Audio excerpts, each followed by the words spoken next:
¿Alguna vez has sentido que el mundo dejó de esperar cosas de ti, aunque aún tienes tanto por dar? No de forma dramática, solo calladamente con el tiempo. Es algo en lo que he estado pensando mucho más de lo que esperaba. Y honestamente, debatí si postear esto durante semanas. No porque sea controversial, sino porque es personal. Y una vez que lo digo en voz alta, ya está ahí. Pero quizás ese sea el punto, porque si tienes más de 60 o quieres a alguien que los tiene, hay algo que necesitas oír. Casi no grabo esto. Dudé unas 12 veces. Quedó a medias, medio formado, como algo que llevas en el bolsillo demasiado tiempo. No porque no supiera qué quería decir. Esa parte era extrañamente clara. Sino porque no estaba seguro de si debía decirlo, si siquiera tenía derecho. Digo, aún no tengo más de 60. Pero la gente que quiero, mucho sí. Y últimamente los he estado observando diferente, con más atención, quizás. Con más quietud. Esto no es un mensaje de advertencia. Exacto. Es más como algo que desearía que alguien hubiera dicho en voz alta antes. Y lo debatí porque se sentía privado. Pero cuando algo sigue apareciendo en tus pensamientos sin invitación día tras día, empiezas a pensar que tal vez no es solo tuyo para guardarlo. Recuerdo esta conversación con mi mamá. Estábamos en la cocina, la vieja de Pretoria. Yo tendría unos 15. Ella tenía esa forma de hablar donde pausaba entre pensamientos, como si la oración aún decidiera qué quería ser. Y dijo algo como, el tiempo no pide permiso. Solo entra por la puerta. En ese momento asentí, pero no lo entendí. Ahora pienso mucho en esa frase, como el tiempo entra sin invitación, y como si no tienes cuidado, ni notas que se sienta. Si tienes más de 60 o estás cerca de alguien que sí, hay algo que quiero mostrarte, algo que empecé a ver más claro y desearía haber visto antes. Pero empezó con una pregunta simple. Una que no podía dejar de pensar. ¿Y si hemos estado midiendo el tiempo mal? Déjame explicar. Empezó con un pensamiento raro una noche tarde, como a las 2 de la mañana. Estaba ahí acostado sin pensar en nada en particular, solo escuchando el zumbido de la casa. ¿Conoces esa sensación cuando el mundo se calla, pero tu mente no sigue? Y recuerdo que esta idea llegó de lado. ¿Y si hemos estado midiendo el tiempo de la forma equivocada? No solo en unidades, digo emocional, psicológica, experiencialmente. Tratamos el tiempo como una línea recta. Segundos, minutos, años. Pero no se siente así, ¿verdad? Cuando eres joven, los veranos parecen eternos. Un año se siente masivo, pero en algún punto se invierte y de repente 5 años desaparecen como humo. Parpadeas y se fueron. Hay una razón para eso. Y no es solo memoria. Es proporción. Cuando tienes 10, un año es 10% de toda tu vida. Cuando tienes 60, es 1/60. Mismo año, peso diferente. Es como tiempo relativista. Sabes, cuando te mueves cerca de la velocidad de la luz, el tiempo se dilata. Se estira. Pero aquí, se comprime. No físicamente, pero emocionalmente. Tu percepción es la variable. Entonces la pregunta es, ¿qué pasa cuando no lo tomamos en cuenta? Creo que empezamos a subestimar de qué es capaz el tiempo aún, y peor, dejamos de notar que tan rápido se evapora. Es raro porque en ingeniería siempre consideras la tasa de decaimiento.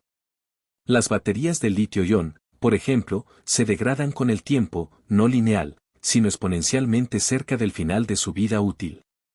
Si diseñas como si la capacidad permaneciera constante, estás construyendo para un sistema que no existe. Creo que la vida es así también. No porque seamos frágiles, sino porque asumimos que la segunda mitad se sentirá como la primera, y no lo hará. Nunca lo hace. Tuve un momento. Tendría unos 31, caminando por el piso de SpaceX tarde una noche. La mayoría del equipo se había ido. Recuerdo ver a este ingeniero mayor, canoso, sentado solo bajo una luz fluorescente tenue, solo dibujando algo en una pizarra, ecuaciones, diagramas. Se notaba que le importaba. Le pregunté por qué seguía trabajando tan tarde, y solo sonrió y dijo, cuanto más viejo me pongo, más cortos se sienten los días, así que los uso. Eso se me quedó. Porque no era triste, era deliberado. Y quizás ese sea todo el punto, dejar de pensar el tiempo como una cinta transportadora infinita, dejar de esperar el momento perfecto porque el momento siempre ya está en movimiento. Pero una vez que empiezas a sentir el tiempo así, una vez que internalizas ese cambio, empiezas a ver algo más callado pero más pesado, empiezas a ver el costo de esperar. Esta es una historia que nunca conté públicamente. No porque sea dramática, no lo es, sino porque me recuerda cuán sutil puede ser el arrepentimiento. No siempre llega como un trueno. A veces solo se sienta contigo. Hace años, en mis veintitantos, había un tipo, no diré su nombre, pero era brillante. De verdad brillante. Uno de esos cerebros raros que podía ver toda la arquitectura de un problema sin escribir nada. Trabajó con nosotros temprano, antes de que Tesla fuera realmente Tesla. Tomábamos café después de reuniones, hablábamos de propulsión, sistemas de energía, a veces de nada. Siempre decía que quería construir algo propio. Tenía los planos, literalmente esquemas guardados en una carpeta en su disco. Los vi una vez. Elegantes, simples, escalables, podrían haber cambiado cosas. Pero cada vez que preguntaba cuándo empezaría, decía algo como pronto, cuando el timín sea mejor, después de este trimestre, cuando los niños sean un poco mayores. Asentía porque lo entiendo. La vida es fricción. Pero trimestre tras trimestre pasó y un día recibí una llamada. Había fallecido. Insuficiencia cardíaca, así de repente. La carpeta seguía intacta. Eso me pegó más fuerte de lo que esperaba. No solo que se fue, sino que sus ideas también. En ingeniería hablamos de mantenimiento diferido, cuando sigues posponiendo reparaciones hasta que el sistema falla. No porque el problema fuera demasiado grande, sino porque los retrasos fueron demasiado largos. Y creo que los humanos hacemos eso también. No con máquinas, sino con nosotros mismos. Diferimos la conversación. Diferimos el riesgo. Diferimos lo que más nos importa hasta que muere calladamente de negligencia. Y lo complicado es que el mundo recompensa ese tipo de diferimiento. Dice que estás siendo responsable, práctico. Pero a veces lo práctico es solo miedo con traje bonito. He perdido la cuenta de cuánta gente he conocido que lleva esta frase como piedra en el bolsillo, ojalá hubiera empezado. Y la mayoría de las veces no es sobre carreras o empresas. Ni siquiera ambición. Es sobre conexión, honestidad, finalmente llamar a alguien con quien no has hablado en años porque ninguno sabe cómo empezar de nuevo. Seguimos esperando el momento perfecto. Como si viniera una luz verde. Pero la vida no parpadea verde. Solo sigue moviéndose. Y el costo de esa espera no es solo tiempo perdido, es posibilidad perdida. Pero no lo entendí realmente hasta que empecé a notar qué pasa con la gente cuando espera demasiado. Cuando empiezan a desacelerar, cuando su voz, su chispa empieza a desvanecerse. Y ahí es donde se puso real para mí. Hay algo que pasa, no de repente, sino gradualmente, cuando alguien empieza a desaparecer. No físicamente, aún no. Es más callado que eso. Y honestamente, es más difícil notarlo si no prestas atención. Dejan de hacer preguntas nuevas. Esa suele ser la primera señal. Estás hablando con alguien, quizás en una cena o durante un paseo, y te das cuenta que solo alcanzan hacia atrás. Cada historia empieza en el pasado. Cada opinión se formó hace años. Su mapa mental deja de actualizarse, como si pausaran el software y decidieran no instalar más actualizaciones. Lo he visto en gente que quiero, que admiro. Y no es porque perdieran inteligencia o voluntad. Es porque en algún punto, el input se detuvo. La curiosidad que una vez los impulsaba, se cayó y luego desapareció. Pensamos que el cuerpo se rinde primero. Pero más a menudo es la mente la que se retira mucho antes que el cuerpo. Y ahí empieza el peligro real, cuando normalizamos ese declive lento y callado. Lo que me lleva a algo que he llegado a creer bastante fuerte.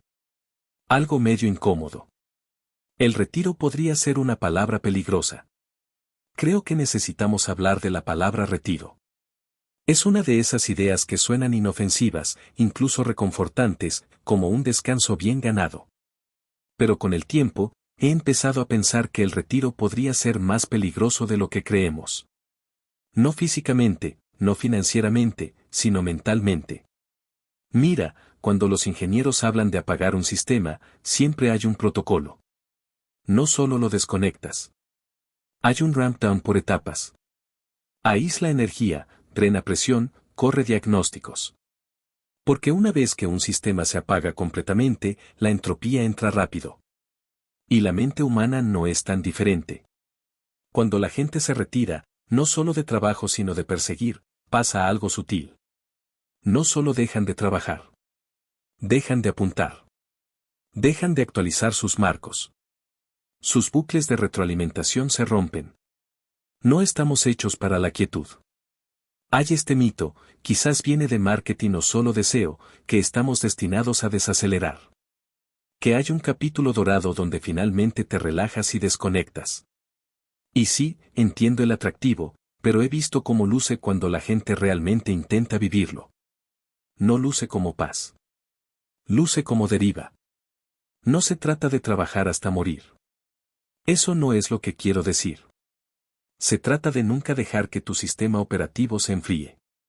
Nunca apagar la parte de ti que aún quiere contribuir, explorar, construir, aunque sea pequeño, aunque nadie lo vea. Algunas de las personas más felices que conozco no trabajan en el sentido tradicional. Pero aún están haciendo ideas, historias, prototipos, jardines, amistades. No importa el output. Lo que importa es que el motor se mantenga caliente. Pienso mucho en termodinámica. La segunda ley, la entropía siempre aumenta en un sistema cerrado. Lo aíslas lo suficiente y el orden se vuelve desorden. Ese es el flujo natural. Pero si mantienes un sistema abierto, si la energía aún se mueve, si las ideas aún circulan, puedes pelear el decaimiento. Al menos por un rato. Eso somos, sistemas abiertos. Mientras mantengamos la curiosidad. Pero te seré honesto, me tomó un tiempo ver la capa emocional debajo de todo esto. La razón más profunda por la que la gente se desconecta en primer lugar, y usualmente no es por descanso. Es por algo más difícil de admitir. Soledad. La soledad es algo raro. No se anuncia. No entra con etiqueta. Solo se acumula calladamente. Y lo más duro es que puedes estar rodeado de gente y aún sentirla. Y la he visto más de lo que esperaba, especialmente en gente mayor de 60. No siempre es dramática.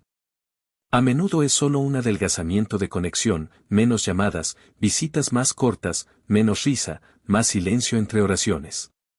La he visto pasar en gente que quiero, no porque no fueran amados, sino porque el ritmo de la vida cambió y nadie realmente habló de ello. Por eso creo que una de las cosas más radicales que puedes hacer a cualquier edad es preguntarle a alguien mayor que tú que está soñando aún, no qué hizo, qué quiere hacer después. Porque si no hacemos espacio para esa pregunta, terminamos descartando gente antes de que realmente se vayan. Y quizás por eso la siguiente realización pegó más fuerte de lo que esperaba. Nos han vendido un mito, uno peligroso, que después de cierta edad, es demasiado tarde. Pero no lo es. En algún punto empezamos a creer que la innovación tenía fecha de caducidad. Que la capacidad de empezar, de realmente empezar algo significativo, tiene una ventana. Y una vez que se cierra, bueno, se supone que solo reflexiones, quizás rememores. Pero eso es un mito, uno que ha robado calladamente a mucha gente su mejor trabajo. Recuerdo a este ingeniero que conocí durante una visita a un pequeño Makers Expo fuera de Austin. Un evento medio oscuro. La mayoría de los puestos eran lo que esperarías, robótica hobby, hacks de domótica ingeniosos, pero al fondo había un setup medio tosco, solo cables y cartón espuma y algo de cableado peligrosamente curioso. Y detrás, este tipo, 72, ex ingeniero aeroespacial, retirado hace 15 años, pero había construido en su garaje un prototipo funcional a pequeña escala de fusión por confinamiento inercial. Para que quede claro, No iba a alimentar una ciudad ni nada, pero funcionaba. La matemática cuadraba. No buscaba reconocimiento. Solo quería ver si aún era posible. Le pregunté por qué lo construyó. Me miró y dijo, porque no quería morir siendo alguien que solía importar. No había audiencia, no funding, solo un hombre y una idea sin terminar y la creencia callada de que hacer algo tarde sigue siendo mejor que no hacerlo nunca.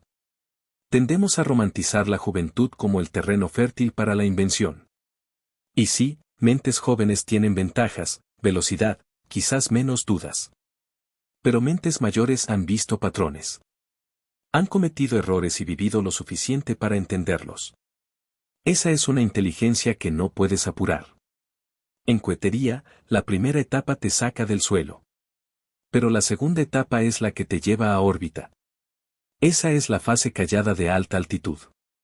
Y la mayoría ni la mira. Pero sin ella, nunca escapas la tierra. Creo que mucha gente mayor de 60 anda como segundas etapas dormidas, aún llenas de energía potencial, solo esperando una razón para encender de nuevo. Y la tragedia es que creen que es demasiado tarde. Pero la historia no está de acuerdo. Frank Lloyd Wright diseñó el Guggenheim a los 76. Mandela se volvió presidente de Sudáfrica a los 75. Benjamin Franklin ayudó a redactar la Constitución a los 81. No fueron casualidades. Fueron gente que se negó a creer que ya le habían dado al mundo todo lo que tenían. Creo que lo que es demasiado tarde es la creencia de que tu relevancia expira. Que la curiosidad tiene vida útil. No la tiene. La curiosidad, hasta donde puedo ver, es una de las pocas cosas que puede quedarse joven incluso cuando todo lo demás no. Hay una pregunta que empecé a hacerme cada año cerca de mi cumpleaños. No es que he logrado o que he construido. Es más simple. ¿He cambiado de opinión sobre algo importante este año? Si la respuesta es no, eso es una advertencia porque si tu pensamiento no ha evolucionado, probablemente significa que tus inputs tampoco. Y cuando la gente deja de cambiar de opinión, dejan de expandirse. Dejan de sorprenderse a sí mismos. Ahí es cuando el pasado se vuelve una jaula, acolchada y cómoda, pero jaula al fin. El desafío, especialmente más tarde en la vida, no es olvidar el pasado. Es asegurarte de no quedarte atascado en él. Porque la gente que se mantiene afilada, que se mantiene significativa, no solo lleva su pasado, lo cuestiona, lo remezcla, le agrega capítulos nuevos. Eso es algo que he estado intentando hacer yo mismo.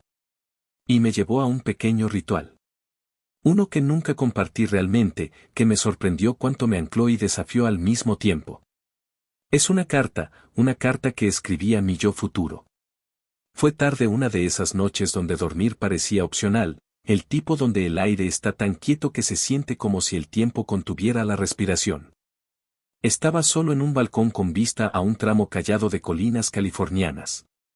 Las luces de la ciudad estaban distantes, suaves, como si no quisieran ser notadas. Y tuve esta idea de escribir una carta, no a alguien más, no al mundo, solo a mi yo futuro. La versión de mí que aún no he conocido. El que es mayor, quizás más lento, quizás más sabio, el que está viendo su cuerpo cambiar, viendo el mundo moverse más rápido que antes. Y me pregunté, ¿qué querría recordar? No hechos, no logros, sino la brújula interna, las piezas de identidad que espero aún estén ahí. Así que empecé a escribir. Sin agenda, solo un download callado. Me dije, no dejes que la llama se entierre bajo comodidad. Que la curiosidad siempre fue el punto. Que está bien estar cansado, pero no entumecido. Que la relevancia no se encuentra en ser conocido. Se encuentra en mantenerse abierto. Le recordé caminar sin audífonos a veces, oír qué quiere decir el silencio, hablar menos pero con más intención, y seguir haciendo preguntas sin respuestas obvias, porque esas son las que valen vivir dentro. Y escribí algo que se sintió raro admitir. Dije, vas a sobrevivir a gente que amas, y va a doler, pero no dejes que ese dolor se vuelva armadura. Déjalo hacerte más gentil. Déjalo mantenerte humano. Cuando terminé, no guardé el archivo. No lo respaldé. Lo imprimí, lo doblé, lo puse en un cajón. Quizás un día lo encuentre de nuevo. Quizás no. Ese no era realmente el punto. El punto era pausar, reconocer que el futuro no es un destino abstracto. Eres tú despertando mañana y al día siguiente. Pero antes de llegar al mañana, hay una última cosa. Algo que estuve conteniendo hasta ahora. No una conclusión, no consejo, solo una advertencia callada final. El tipo que solo empieza a tener sentido cuando desaceleras lo suficiente para oírlo. Hay un sonido que aún recuerdo y espero nunca olvidar. Era la voz de mi abuelo.